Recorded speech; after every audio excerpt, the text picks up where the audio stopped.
So guys, welcome back dito sa aking channel. And ngayon naman, itong correction tape ang ipapakita ko sa inyo. Bali, hindi pa ako nakakagamit nito, no? Hindi ko pa nagagamit itong galing sa Delhi. Pero nakakagamit na ako ng correction tape. And today ay ite-testing ko siya. So, dalawang kulay nito. Ang price nito ay 19 pesos ang isa. Bali, dalawang kulay, blue and clear. So, ano bang gagamitin ko? Ito munang clear yung i-open ko.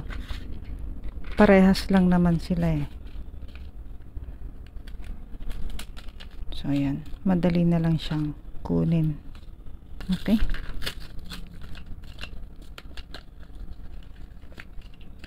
Yan.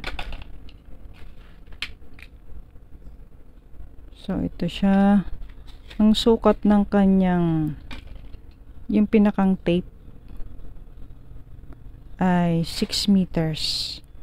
And then, yung lapad niya dito ay 5 mm.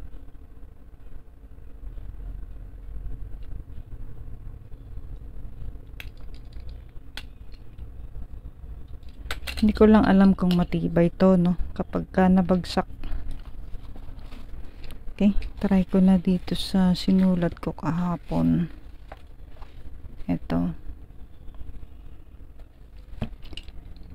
Tatry ko siya and then susulatan ko yung ibabaw. Okay, dito tayo.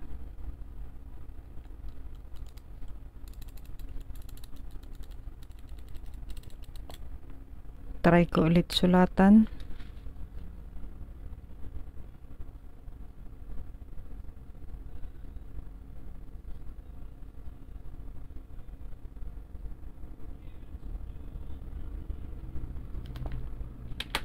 Check natin.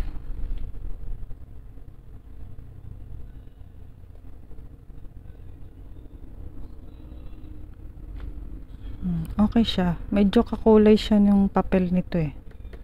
Nitong planner. January 2019 pa to.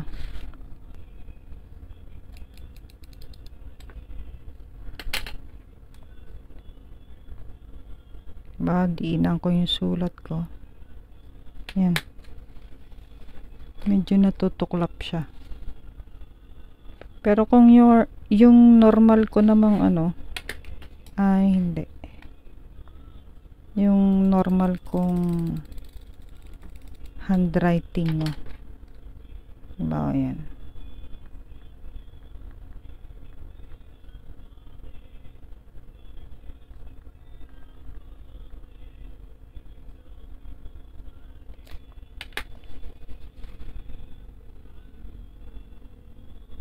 Okay lang.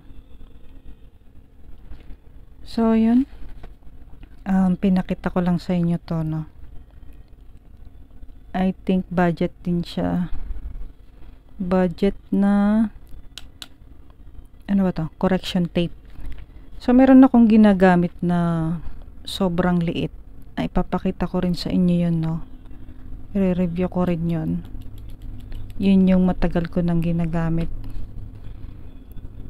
Kaso, at titingnan ko kung meron siya online. Nabibili ko kasi yun sa Save More. So, i-check ko rin kung meron siya sa online. Ayan. Close up ko.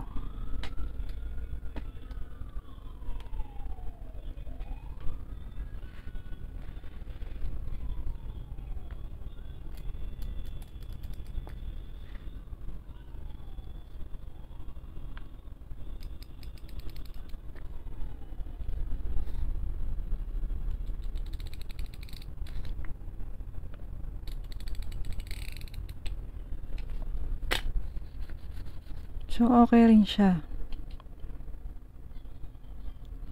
Hindi ko lang sure kung matibay to kung kapag nabagsak.